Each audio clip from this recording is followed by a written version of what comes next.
Guys, so today I'll be doing how to be sub 5 on Skewb.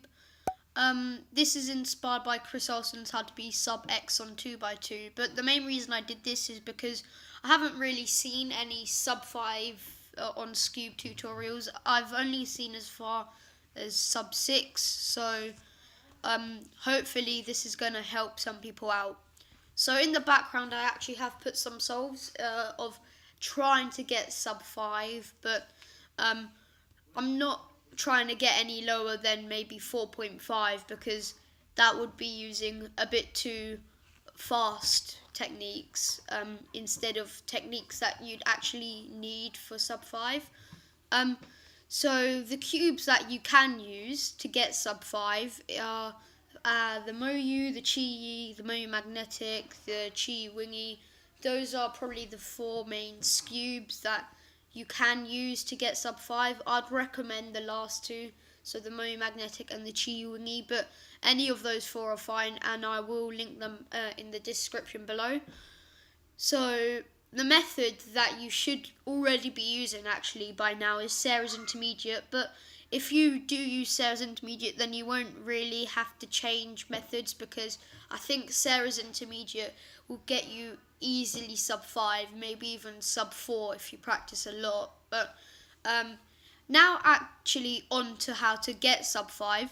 Obviously you need to practice, but just some few stats that I think are important are you should be having an average move count of around 21 moves, and so that allows for a 4.2 to a 4.5 TPS, which isn't too hard, but as I said, practice is very important.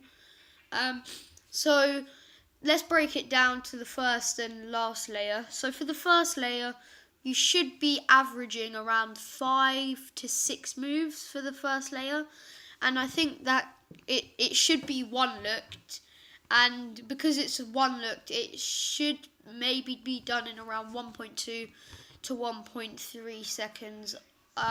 Might even be faster if you do get lucky first layers, but I think if you just one look and you have 5 or 6 moves on average, it should be the first layer should be done in around 1.2 seconds.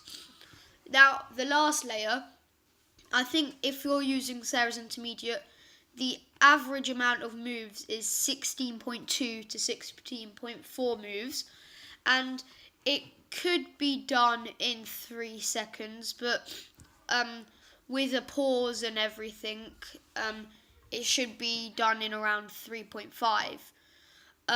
So even if you do it in 3.5, it still allows for a short pause to recognize and rotate between the first layer and the last layer. So that's really it for sub 5. Just practice loads, get good cubes, a good method. Maybe just practice each part of the solve individually. So say if you're behind on first layer, say you average maybe 1.6 seconds on first layer and you want to get it down to 1.2 seconds, then just practice that individually. Or the same with last layer, if you're fast on first layer but your TPS isn't great for sledging and hedging, then just practice that individually. But I hope you guys enjoyed the video, and if this does get to 20 likes, I will do how to get sub 4.5 on Skewb, and I'll continue on with this series. Anyway, I hope to see you in the next one. Thank you and bye.